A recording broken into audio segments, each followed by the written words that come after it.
not buy new construction without first understanding all the extra costs that are associated with purchasing that home. Let's say you're online, you're checking out a couple different builders and you find a floor plan that you really like and you see a price attached to that floor plan for $500,000. In your mind, you start preparing for a $500,000 purchase, you prepare your down payment, you get your costs in order for closing costs and everything else. And I just want to let you know right now that if you're preparing for a $500,000 purchase because that's what you saw online, you're going to be way off. What that price doesn't factor in are the extra costs such as lot premiums, elevation premiums, structural and design options, landscaping, and even potentially solar. And yes, solar is required on all new construction in the state of California since 2017. These premiums fluctuate all the time and vary from builder to builder. Let's jump into what some of these premiums are. For example, the lot premium, this is when the home is situated in a place that would be considered advantageous for the home's value.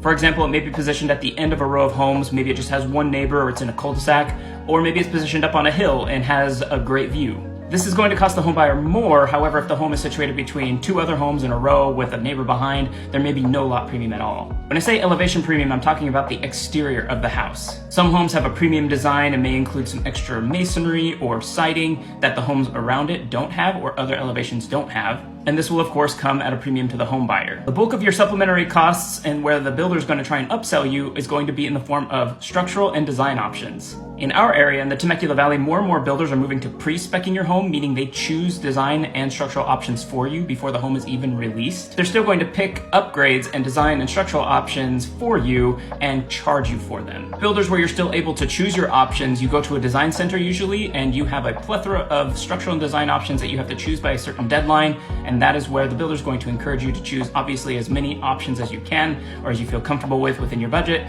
to improve your home. Moving on to landscaping, it is not common for builders in our area to complete the backyard for you. Essentially, you'll have a little square patio outside your sliding glass door and then a dirt lot. If you're within a homeowners association, you usually have 6 months to a year to submit plans to get a backyard developed to the HOA, but whether you are in an HOA or you are not, it still falls upon you as the homeowner to put in your own backyard. And finally, we have the cost of solar, where you usually have the option to either lease month to month or purchase outright. Cost of solar, like many of these other premiums, can vary so drastically depending on the builder. For example, with solar, I've seen the price as low as $12,000 per unit to purchase outright and up to over $50,000 to purchase outright. Otherwise, the lease is usually between $100 and $200 a month. Either way, you're going to have to qualify for that extra payment with the lender on top of the purchase of your home. When it's all said and done, most home buyers end up purchasing their home for 10% more than the base price that they see online. Using this example of a $500,000 home that you see online, your best bet is to budget for a home that's 10% more expensive than that, so $550,000. And remember, above all else, you are entitled to representation when you go to one of these new construction communities, someone to represent you who knows the process, the business, and can make sure you get a quality product